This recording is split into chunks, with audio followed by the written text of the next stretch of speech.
Bismillahirrahmanirrahim. Assalamu alaikum. Welcome back to our online lecture series on electrical machines. This is Muhammad Uwais, your course instructor.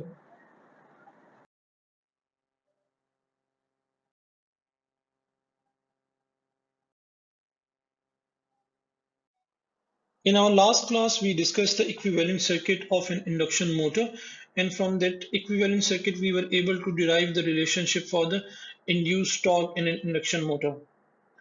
So in this class, we are going to continue with the same topic, and we shall first discuss that relationship graphically, and after that we shall have some other topics as well to discuss. So let's begin with graphical description. So before starting the graphical description of the induced torque equation for an induction motor, I just wanted to present these topics to you, a review of the previous lecture. So students, this was our equivalent circuit which you can see here. Okay. So from this equivalent circuit, we were able to actually derive the Thevenin equivalent circuit. So you know, in Thevenin equivalent circuit, we have to determine two parameters. One is the Thevenin voltage, the open circuit voltage, and the other is the Thevenin impedance. ठीक है, Z Thevenin. और यही चीज हमने last lecture में भी की थी, and we derived the equivalent Thevenin equivalent circuit. अगर आपको Thevenin equivalent में कोई confusion है, तो kindly review the previous lecture. And from this relationship, we were able to actually determine the value of VThevenin as well. ये हमने निकाली थी with some simplification. Similarly, the impedance was also found out. और impedance के दो part थे हमारे पास, R Thevenin plus JX Thevenin, जो आपको यहाँ दिखाई हुई है, ठीक है, क्योंकि this is a complex impedance. Okay, then finally we were able to derive this relationship for the induced torque of an induction motor. तो चलिए, अब ये हमारे पास रिलेशन आ चुका है, इसको थोड़ा सा ग्राफिकली डिस्कस करते हैं. By the way, we already had discussed it graphically कि इंड्यूस्ड टॉर्क और स्पीड की का कर्व किस तरीके से बनता है. So we begin with that and we shall have some more details to discuss in this lecture. Okay, students, so this is the curve I was talking about. This is a curve between induced torque in terms of percentage of full load, and this is the mechanical speed on x-axis. So mechanical speed is the speed at which the rotor is rotating, and we know from the theory of induction machines that this speed is particularly an induction motor, that the speed of the rotor has to be less than the synchronous speed. It cannot run at the synchronous speed. Why? Because if it operates at the synchronous speed, what is going to happen, that the relative motion between the status magnetic field and the rotor bars will be zero. Okay, both will be rotating at same speed, then the relative motion will be zero. And if the relative velocity or the relative motion is zero, then induced voltage in rotor is going to be zero, and which would mean that there will be no current flowing in the rotor bars, and thus no Lorentz force will be experienced, and consequently the torque induced will be zero. Okay, so we do not operate actually in that region. We operate in this region which has been shown here. Let me highlight this, in this region. Okay, students. So I'm talking about this region. So in this region, you see the value of slip is very low. So this is a pretty linear region. So between no load and full load. So you see this is 100% of full load, which means that you applied the full load. So इस region में आपके पास जो curve है, this is pretty linear. Why is it linear? Because in this region the rotor's reactance is actually insignificant as compared to the value of rotor resistance, because the value of rotor reactance, which is XR, that actually depends on slip. ठीक है, and the value of slip is very low. ठीक है, in this region you can see, in this region the value of slip is pretty low. So it is close to like 2% to 6%. It is pretty low. And if the value of slip is low, the value of XR is low, and therefore it's more resistive behavior. So therefore you see that the torque is increasing linearly in this region. वैसे हम इस curve को पहले भी discuss कर चुके हैं. इसके अलावा there is another important parameter which is the pull out torque, the maximum torque that the machine can provide. So you can see this is around like 2 to 3 or 3 to 4%, 4 times sorry of the full load torque of the motor. Lastly एक important चीज इस curve के अंदर वो है आपके पास starting torque. So अगर आप एक 3 फेज इंडक्शन मशीन की बात करते हैं, तो देन यू सी कि जो आपका स्टार्टिंग टॉर्क है, this is actually greater than the full load torque. So motor क्या होगी, it will be able to run carrying a load that it can supply at full power. ठीक है, जो इसका रेटेड लोड है उसको वो प्रोवाइड करेगी वो torque. So starting torque is, you can see, is greater than the full load torque. So remember, we are talking about three-phase induction machines. In single-phase machine, the phenomena is going to be different. Now this is a very important curve, students. अभी तक जो हमने discussion की है for induction machine, that is basically for induction motors. And basically, induction machines are mostly used as induction motors, not as generators. But what happens if we want to operate it as a induction generator, the same machine? उसके लिए क्या होता है कि if the rotor is driven faster than the synchronous speed, अगर rotor की speed आपके पास ज्यादा हो जाती है synchronous speed से, तो इस केस में क्या होता है कि basically your mode changes, you are no more working in the motor mode. The mode actually changes and the machine starts acting as a generator. इस mode में क्या होता है कि the machine is converting mechanical power to electric power because it is actually working as a generator region. So ये overall एक induction machine का torque versus speed का curve है. So at synchronous speed, this is the boundary between the motor region and the generator region. So अगर आपकी speed it is less than the synchronous speed, you are actually operating the machine in motor mode or you are in motor region. और अगर आपकी speed जो आपकी rotor की है वो ज्यादा है, if you can somehow increase the speed of the rotor greater than the synchronous speed, then you are actually in the generator region and the mechanical power is actually being converted to the electric power. ठीक है, अच्छा जी, इसके अलावा एक और important चीज है जो आपको इस कर्व में यहाँ दिखा रहा है. What is happening here, if you see here, this is called the braking region. अब देखिए, अगर आपके पास जो मोटर जो रोटेट कर रही है, यानी रोटर जो रोटेट कर रहा है, अगर वो दोनों की स्पीड एक दूसरे के अगेंस्ट हो जाए, they are not in the same direction, if they are opposite to each other, उस केस में क्या होगा कि इंड्यूस टॉर्क जो मशीन में है, व्हाट हैपेंस कि वो इंड्यूस टॉर्क अब मशीन को स्लो करना शुरू कर देगा बहुत तेजी के साथ, और आपके पास जो रोटर है वो अपोजिट डायरेक्शन में रोटेट करना शुरू कर देगा. And it will what will it will do, it will actually stop your machine. This phenomena is actually used in braking the machine. ठीक है, और this is actually called plugging. इस phenomena को प्लगिंग कहते हैं. प्लगिंग का मतलब ये है कि सडनली आपने एक इंडक्शन मशीन को रोकना है, तो उसके लिए आप क्या करते हैं कि आप इसकी स्पीड को जो रोटर की जो आपके पास डायरेक्शन और मैग्नेटिक फील्ड की जो डायरेक्शन, इनको आपको अपोजिट करना है. कैसे कर सकते हैं अब आप, उसके लिए बड़ा आसान तरीका है. आपको मालूम है कि जो स्टेटर की मैग्नेटिक फील्ड है, ठीक है, stator's magnetic field is rotating in nature because of three phase we know, and we studied in AC machinery fundamentals that the rotation of the stator's magnetic field can be reversed. How it can be reversed? By switching any two stator phase. ठीक है, ये मैंने आपसे quiz में भी पूछा था, if you remember. If you switch any two stator phase, what will happen कि आपके पास जो डायरेक्शन होगी वो रिवर्स हो जाएगी. So now the rotor and the magnetic field will not be in the same direction, and what is gonna happen that your machine will stop suddenly. This phenomena is called plugging. तो जहां आपको बस machines को अचानक stop करना होता है industry के अंदर, वहां पे एक फिनोमेना होता है कि जो कि बहुत कॉमनली यूज होता है, and it is termed as plugging. Okay, now let's discuss the maximum or pull-out torque. So at what point do we get this maximum pull-out torque? For that, we know the relationship for the induced torque in terms of the air gap power. So ये वो relation the students जो हमने पढ़ा था, torque induced is equal to power air gap divided by omega synchronous. And this is obviously the relationship we derived in our last lecture. So induced torque is going to be maximum when the air gap power is maximum. ठीक है, and when will this air gap power be maximum? For that you have to see what was the relationship for air gap.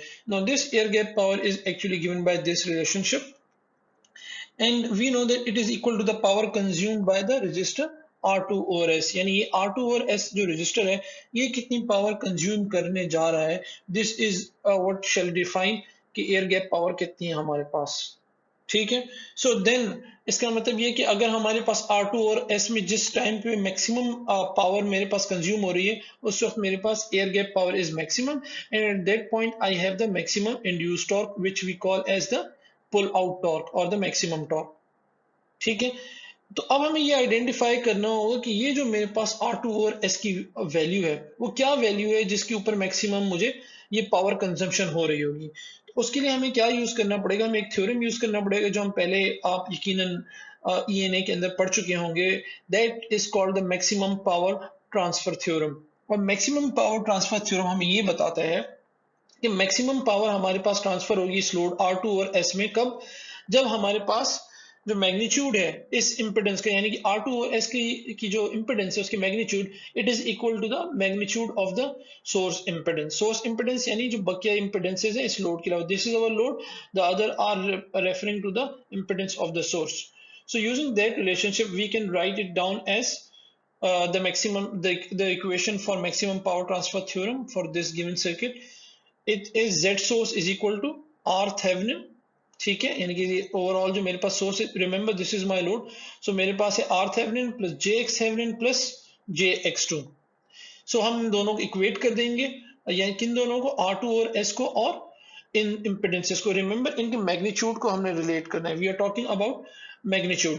तो अब ये हमारे पास यहाँ से relationship बन जाता है, and using this relationship we are able to find out the relationship for the slip at the maximum pull out torque. ठीक है, मैक्सिमम और पुल आउट टॉर्क के ऊपर जो मेरे पास इक्वेशन होगी स्लिप की, दिस इज दिस, यानी कि हम ये कह सकते हैं ये स्लिप की वो वैल्यू है जहां पे मेरे पास मैक्सिमम टॉर्क मुझे मिल रहा होगा। रिमेंबर हमारे पास जो कर्व था वो किस तरीके से बन रहा था students, this was our curve. ठीक है, अगर हम इंडक्शन मशीन की बात करते हैं, थ्री फेज इंडक्शन मशीन की, तो हमारे पास कुछ इस तरीके से मैक्सिमम टॉर्क का रिलेशनशिप बन रहा था। ठीक है, तो ये जो मेरे पास पॉइंट था, दिस वाज माय, ये कौन सा पॉइंट था मेरे पास, this is point where S is equal to 0। ठीक है, एंड ये जो मेरे पास पॉइंट था ये कौन सा था मेरे पास, this is where S is equal to 1। ठीक है, और ये मेरे पास वो पॉइंट है जो मेरे पास पुल आउट टॉर्क मुझे मिल रहा है। ठीक है, सो ये पॉइंट, इस पॉइंट की मैं बात कर रहा हूं, this is my S maximum. So now I have this relationship for S maximum. ठीक है जी, तो चलिए इसको मजीद डिस्कस करते हैं। Now this is a very important relationship जो हमें स्लिप का मिला है at for maximum torque. If you pay attention students, you will see that this slip is actually directly proportional to the rotor resistance R2, क्योंकि ये सिर्फ numerator के अंदर आ रहा है, आप देख सकते हैं। इसका मतलब ये है कि जैसे जैसे आप R2 की वैल्यू को बढ़ाते जाएंगे, the value of S max is going to increase। इसकी क्या सिग्निफिकेंस है इसको हम अगली स्लाइड में देखते हैं। Now let's put this equation into the equation for torque. ये हमारे पास इक्वेशन थी इंड्यूस टॉर्क की, इसमें वी हैव दिस स्लिप। ठीक है, we have the value of slip here, this is S and this is S here, और यहाँ पे भी एस है, तो सॉरी यहाँ पे नहीं है, there is no s here। So now if you place this equation of s into this equation, ठीक है, यहाँ से s लीजिए और इस इक्वेशन में प्लेस कर दीजिए, you will get the equation for maximum torque। Now ये बहुत इंपॉर्टेंट रिलेशनशिप है जो हमें यहाँ पे मिला है मैक्सिमम टॉर्क का। इससे आपको क्या पता चल रहा है, if you see that your torque is actually proportional to the square of supply voltage, एक चीज तो आपको यहाँ पे पता चल गई है। दूसरी, it is inversely proportional to the stator impedance और rotor reactance, and it make sense कि अगर आपके रोटर की इंपिडेंस और रिएक्टेंस कम है, आपके पास उतना ज्यादा मैक्सिमम टॉर्क आपको मिल रहा होगा। ठीक है, तो यानी रिएक्टेंस को कम कीजिए and you shall be able to have maximum torque. लेकिन एक और इंपॉर्टेंट चीज जो आपको यहाँ पे नजर आई होगी कि जो टॉर्क, मैक्सिमम टॉर्क या पुल आउट टॉर्क की जो वैल्यू है, it is independent of R2। हमें कहीं पे भी R2 नजर नहीं आ रहा। ठीक है, दिस मींस कि आप R2 की वैल्यू को बढ़ाइए या कम कीजिए, जो मैक्सिमम टॉर्क जो आपको पुल आउट टॉर्क मिलना है, this is not going to change, but this equation says that the value of S max is going to change. तो इसका मतलब क्या है, इसको हम ग्राफिकली देखेंगे अगली स्लाइड में, जहां पे मैं आपको एक ग्राफ दिखाने जा रहा हूं। बट यहां से आपको ये पता चलेगा इक्वेशन से कि एस की वैल्यू तो चेंज हो रही है, ठीक है, बट आपके पास maximum torque is remaining the same. ठीक है, चलिए, ठीक है जी, यही चीज मैंने आपको यहाँ पे बताई हुई है कि note that the slip at which maximum torque occurs is directly proportional to the rotor resistance, but the value of maximum torque is independent of the value of rotor resistance। अब ये जो आपके पास रोटर रेजिस्टेंस है R2, remember this is the resistance of the rotor. अब हमारे पास हमने दो type की मशीन देखी थी, one was our squirrel cage induction motor, the other was wound rotor machines. तो वाउंड रोटर मशीन के अंदर मैंने आपको याद होगा जब मैंने आपको शुरू में वाउंड रोटर का इंट्रोडक्शन दिया था, वहां आपको बताया था कि वाउंड रोटर में हमारे पास ये पॉसिबिलिटी होती है कि हम एक्स्ट्रा रेजिस्टेंसेस ऐड कर सकते हैं।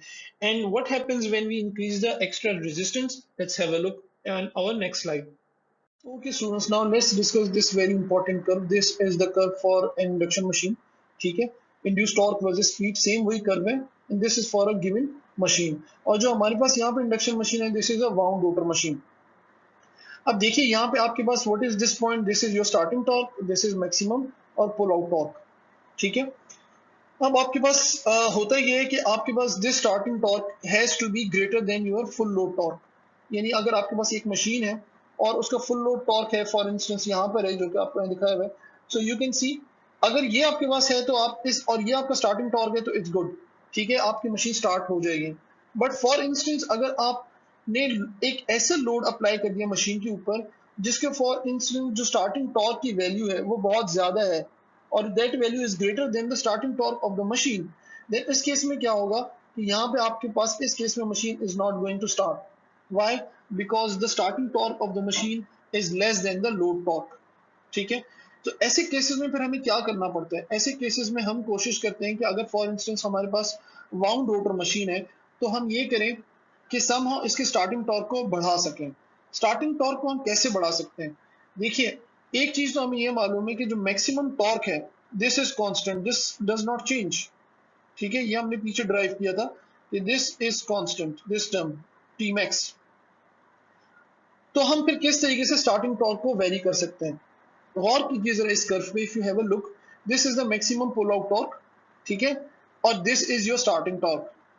सो अगर समहाउ ये मैक्सिमम टॉर्क हम यहाँ पे इसको किसी और पॉइंट के ऊपर ऐसा ऐसा करते करते इस पॉइंट को अगर हम यहाँ शिफ्ट कर दें फॉर इंस्टेंस इस डायरेक्शन में, और करते करते हम इस पॉइंट के ऊपर यहाँ पे लेकर आ जाए, तो हम क्या कर सकते हैं कि हम जो मैक्सिमम जो पुल आउट टॉर्क है वही हमें स्टार्टिंग पे भी मिल सकता है, ठीक है। किस तरीके से? Bye changing the value of this register R2। यही फिनोमेना यहाँ पे आपको समझाया जा रहा है, ठीक है। The torque maximum is going to remain the same but the starting torque can be varied by changing the value of this R2, ठीक है। So let's have a look, ठीक है। वाउंड रोटर की हम बात कर रहे हैं, वाउंड रोटर इंडक्शन मशीन, उसके अंदर आपके पास पॉसिबिलिटी है कि you can include extra resistance, ठीक है, थ्रू स्लिप रिंग्स। ये चीज हमने पीछे डिस्कस की हुई थी लेक्चर्स के अंदर।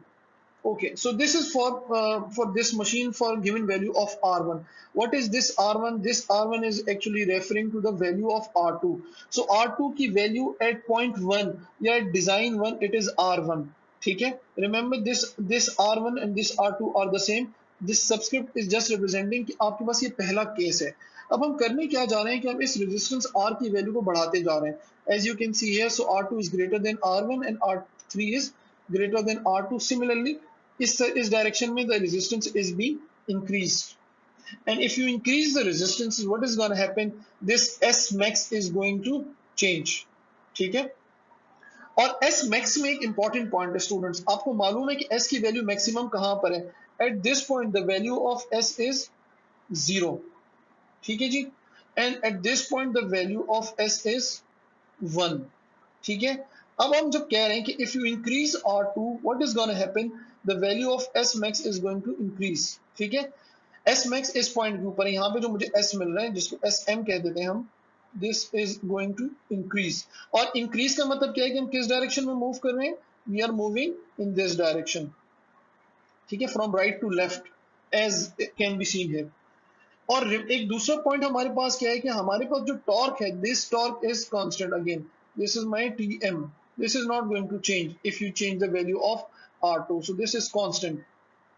So let's see what happens when you increase the value of R2.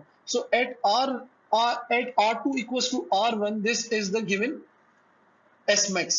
अब जब मैं मिसाल के तौर पे वैल्यू को बढ़ाता हूं तो मेरे पास जो कर्व्स मिलते हैं वो कुछ इस तरीके से मिल रहा है। अब you can clearly see here कि अब आपके पास क्या हो गया कि ये जो आपके पास पहला वाला जो कर्व है वो शिफ्ट हो गया in this direction. So the maximum torque is same in all the cases, but वो पॉइंट जहां पे मैक्सिमम टॉर्क मिल रहा है that has change, this can be seen here. देखिए for R2 this is the value of X max and for R3, R4, R5 and R6. So what is happening is that the S maximum is being varied. It is actually being shifted from right to left. और finally एक point आपके पास S stage आ गई जिसमें आपके पास S maximum कहाँ पे आ गया? बिल्कुल स्टार्ट के ऊपर आ गया eight with your design R6। तो आपने क्या किया कि जो मैक्सिमम पुल आउट टॉर्क था उसको आपने शिफ्ट करके आप स्टार्ट के ऊपर ले आए। So this is what is possible with a wound rotor induction machine. So even if it is not maximum, you can see for R2 the starting torque has increased. ठीक है, आप R2 की value change करेंगे, the starting torque is bound to increase.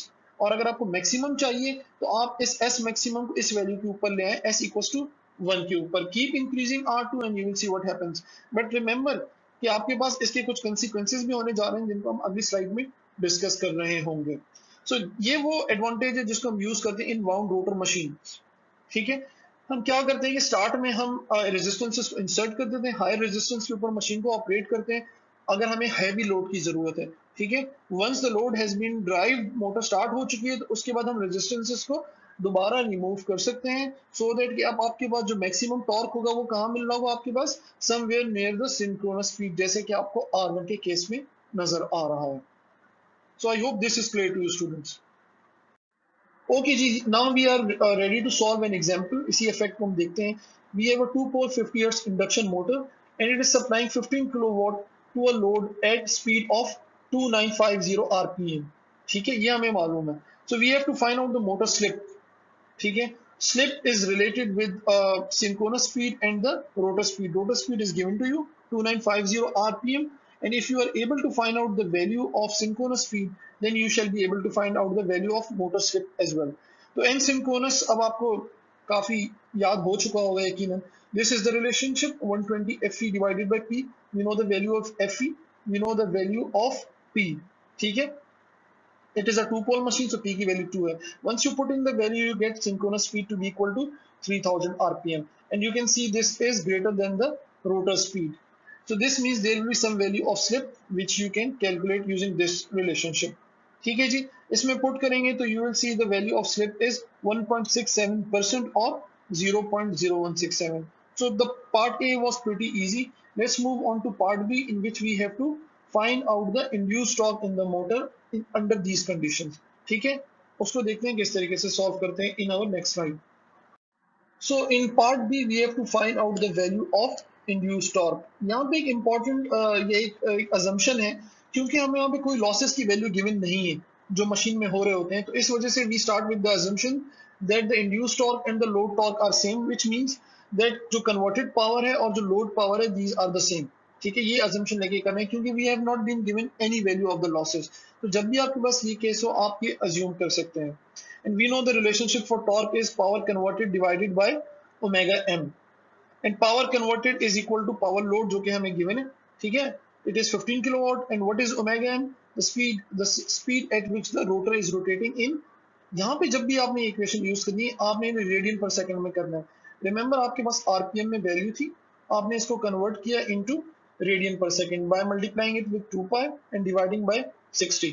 ठीक है, if you do so you will find out the value of your induced torque. ठीक है, so this is your answer for part B. Now in part C, we have been asked what will be the operating speed of the motor if its torque is doubled. यानी कि torque को double किया जा रहा है और हमसे कहा जा रहा है कि आप ऑपरेटिंग स्पीड मालूम करें इस मशीन की। तो उसके लिए आपको थोड़ा सा पिछले वाले कर्व को देखना पड़ेगा कि हम जनरली जिस रीजन में मशीन को ऑपरेट कर रहे होते हैं this is a linear region. ठीक है, हमने देखा था कि किस तरीके से आपके पास रिलेशनशिप है between torque and speed, it was a linear relationship. So अगर टॉर्क आपके पास 2 टाइम्स बढ़ रहा है तो आपके पास जो स्पीड भी अकॉर्डिंगली चेंज हो रहा है और speed is related with the slip. ठीक है, देयरफॉर आपके पास क्या होने जा रहा है, इंड्यूस टॉर्क डायरेक्टली प्रोपोर्शनल है स्लिप के। तो आपके पास क्या होगा कि अगर टॉर्क डबल हो रहा है तो आपके पास slip is also going to be doubled. और स्लिप की वैल्यू हमने क्या निकाली थी लास्ट स्लाइड में, इट वाज 1.67%। अगर आप इसको 2 से मल्टीप्लाई कर दें तो it will B somewhere around 3.33%। ठीक है, तो अब आपके पास क्या होगा, this is with the assumption that we are operating in the linear region, which is a pretty good assumption, generally ऐसे ही होता है। ठीक है, so we see that the slip value of slip is also doubled. अब मेरे पास चूंकि slip की value आ चुकी है तो I can find out the value of motor speed. Remember it previously it was 2950 rpm and now we have to find out this speed, and we know it is given by the relationship. कौन सा relationship होता है, this is given by nm is equal to 1 minus s into n synchronous. n synchronous is going to remain the same.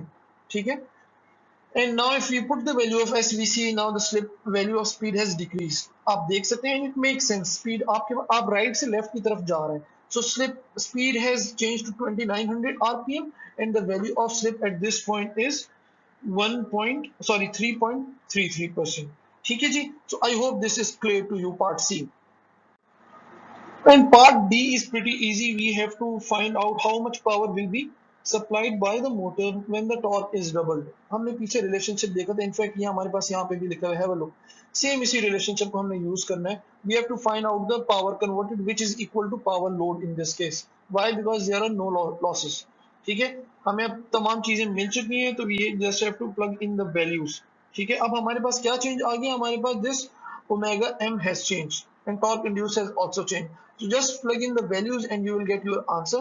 So torque induced we know it has been doubled, और आप इसको देख सकते हैं, it was 48.6, यहाँ पर double हो चुका है 97.2, और ये वैल्यू भी अकॉर्डिंगली आपने फ्रॉम पार्ट सी आपने इसके अंदर पुट इन की, and you get your answer as 29.5 kilowatt. So it was a pretty easy example. Let's solve another example जो कि थोड़ी सी मोर डिटेल्ड होगी. Okay, now we have this example 7.5. काफी आसान एग्जांपल है, थोड़े से डिफरेंट तरीके से यहाँ सवाल आपसे पूछे गए हैं. So we have a 460 volt, 25 horsepower, 60 hertz, 4 pole Y connected wound rotor induction machine. ठीक है, ये important है. It has the following impedances parameters given है. R1 की वैल्यू given है, X1 is given, R2, X2 and XM. So in short जो आपके पास equivalent circuit में जितने parameters हैं वो सब के सब आपको given है. So let's see what we have been asked to find. So in part A it says what is the maximum torque of this motor. Maximum torque की equation हमने पिछली slides में derive किया था. So we have to use the same that equation, and we have to use the same equation for maximum slip as well.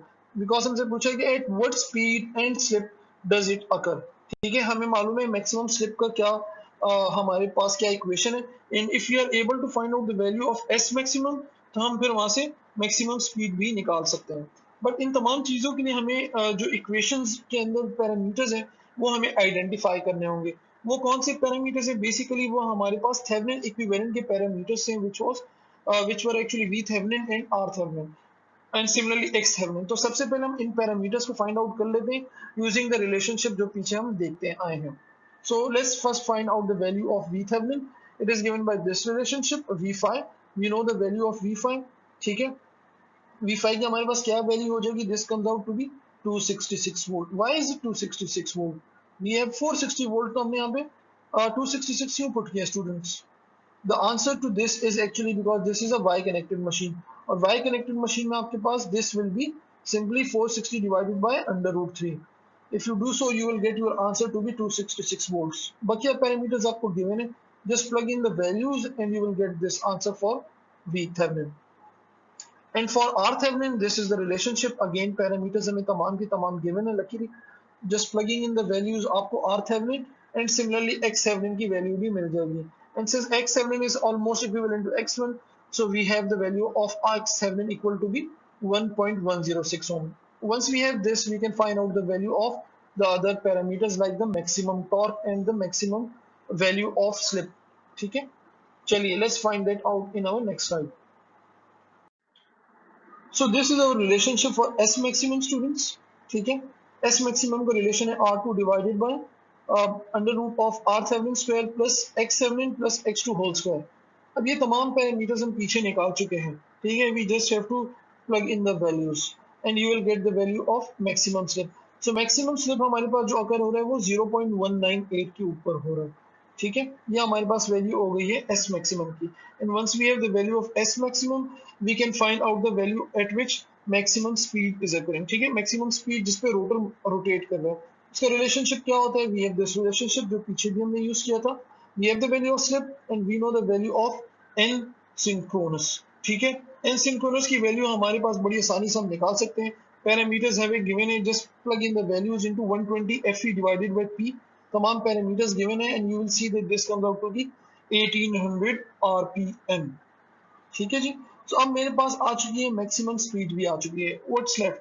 We have to find out the value of maximum torque, यानी pull out torque हमारे पास उसकी क्या value है.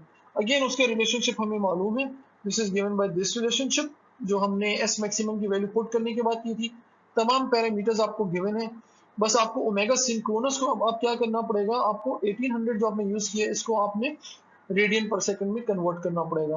Once you do that you will get the value of your maximum torque as well. आप देख सकते हैं students, numericals काफी आसान है. अगर आपको पिछले कंसेप्ट क्लियर हो। ठीक है जी, so we are done with part A, let's move on to part B. So in part B we have to find out the starting torque of the machine. But हमने अभी तक जितने relationship पढ़े हमने कहीं पे स्टार्टिंग टॉर्क का कोई रिलेशनशिप नहीं पढ़ा, लेकिन हमें एक इंफॉर्मेशन मालूम है कि जो मेरे पास टॉर्क, जो मेरे पास करेक्टरिस्टिक होती है वो इंडक्शन मशीन की कुछ इस तरीके से होती है। ठीक है जी, रफली। और यहाँ पे मेरे पास क्या वैल्यू होती है, this is S equal to 0।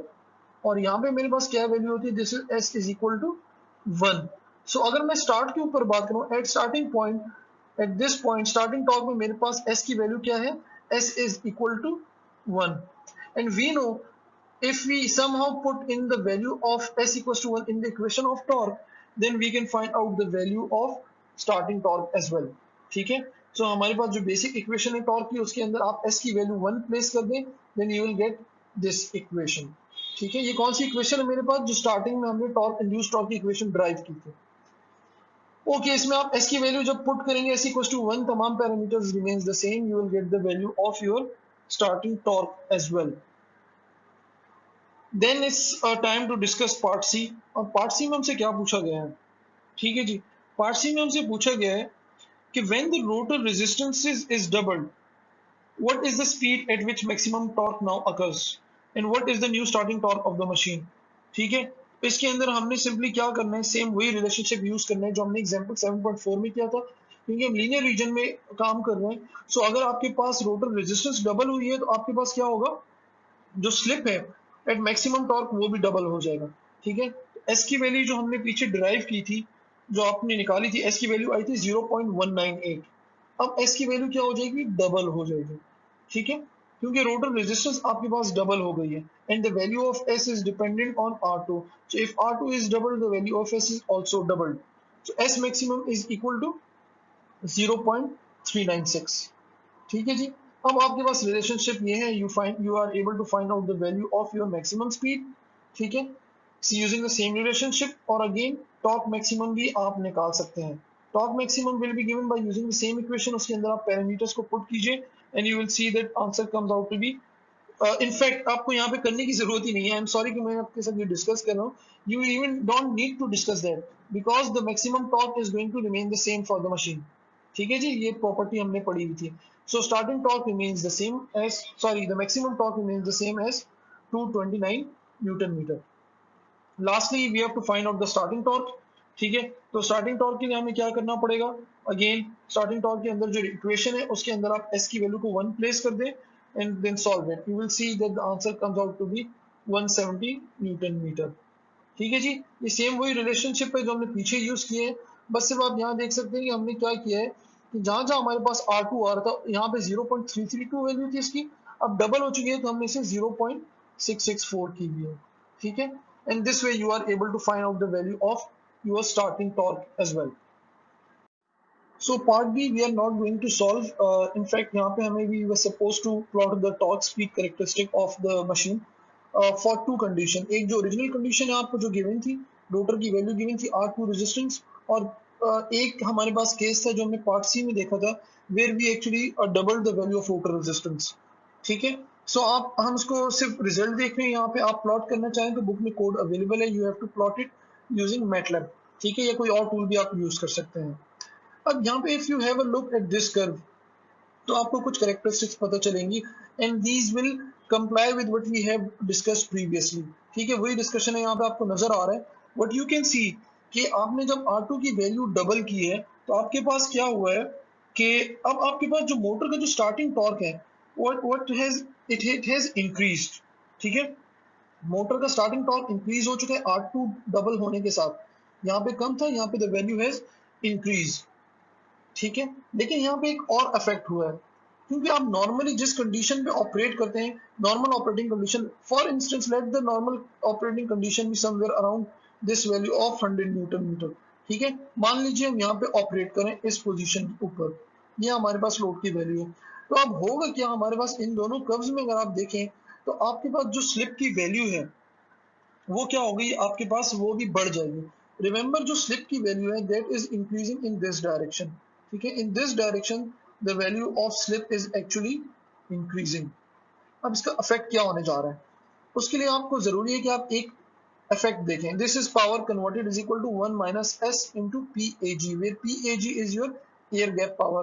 ये वो फिनोमेना स्टूडेंट्स, जब मैं आपको वाउंड रोटर मशीन की कर्व्स दिखा रहा था, डिफरेंट कर्व्स, और हम देख रहे थे कि जैसे जैसे हम आर की वैल्यू को बढ़ा रहे हैं हमारे पास स्टार्टिंग टॉर्क बढ़ रहा है, तो मैंने आपसे कहा था इसके कुछ कंसीक्वेंसेस होंगे, वो कंसीक्वेंसेस हम यहाँ डिस्कस करने जा रहे हैं. अब what happens if the value, if you see for instance we are operating in this condition, you will see the value of slip has increased. So initially आपके पास for original design this is the value of slip. ठीक है, यहाँ से आपके पास speed आएगी, correspondingly आप slip की value निकाल सकते हैं. दिस पॉइंट स्लिप इज 0 और यहाँ पे आपके पास एस की एक वैल्यू है. अब जब आपने आर की वैल्यू डबल की है तो आपके पास क्या हुआ है कि आपके पास जो स्लिप की वैल्यू है वो बढ़ गई है. ठीक है, क्यों? बिकॉज आपके पास जो रोटर स्पीड है वो कम हो गई है, slip value is bound to increase. And if the value of S increases, what is the effect on this equation? तो यहाँ पे आपको पता चल रहा है कि जैसे जैसे आपके पास S की वैल्यू बढ़ रही है तो एयर गैप, ये जो कन्वर्टेड पावर है आपके पास, दिस विल एक्चुअली डिक्रीज. ठीक है, क्योंकि it is being subtracted from 1. सो अब क्या हो रहा है आपके पास, when power converted is decreasing, तो इसका मतलब ये है कि आपके पास जो मशीन की जो एफिशिएंसी है वो कम होती जा रही है. ठीक है, सो जो आपके पास एयर गैप पावर थी वो कम आपके पास कन्वर्ट हो रही है इनटू मैकेनिकल फॉर्म. तो मोटर की जो एफिशिएंसी है, that efficiency has decrease. So this is a very important discussion. So अगर आप मोटर की हाई रेजिस्टेंस यूज करते हैं तो आपके पास स्टार्टिंग टॉर्क बेहतर मिल जाता है, लेकिन एफिशिएंसी आपकी डिक्रीज हो जाती है eight normal operating condition. Whereas अगर आपके पास लो रोटर रेजिस्टेंस है, ठीक है, तो आपके पास क्या है, स्टार्टिंग टॉर्क तो लो है लेकिन आपके पास जो एफिशिएंसी है वो काफी बेहतर है. तो उसका इलाज क्या है, इसका सोल्यूशन क्या है? इसका सोल्यूशन ये है कि अगर if we have a wound rotor machine, it is possible कि इन स्टार्ट में हायर रेजिस्टेंसेस को इंक्लूड करें और आगे चल के once we are at normal operating point हम उन रेजिस्टेंसेस को रिमूव कर दें. ठीक है, बट अनफॉर्चुनेटली हमारे पास जो वाउंड रोटर मशीन जो होती हैं वो एक्सपेंसिव होती हैं, उनकी मेंटेनेंस रिक्वायर होती है और ज्यादा कॉम्प्लेक्स होती है. ठीक है, then the cage rotor machine, तो इतनी कॉमनली यूज नहीं होती. ठीक है, सो अगर आप इन ड्रॉबैक्स के साथ यूज करना चाहते हैं then it's fine, otherwise cage rotor के अंदर आप इस प्रिंसिपल को यूज नहीं कर सकते. वहां कुछ और सॉल्यूशंस होते हैं जो कि beyond the scope of this course है due to limited time which we have. Therefore हम उस इफेक्ट को यहाँ पे डिस्कस नहीं करने जा रहे हैं, but you still should know what is the effect of increasing resistance on the efficiency of the machine.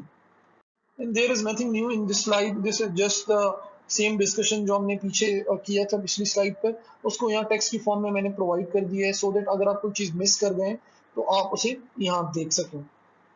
So that is it for today, students. Inshallah, I see you in our next online lecture. Till then, it's Mohammed West signing off. Allah Hafiz.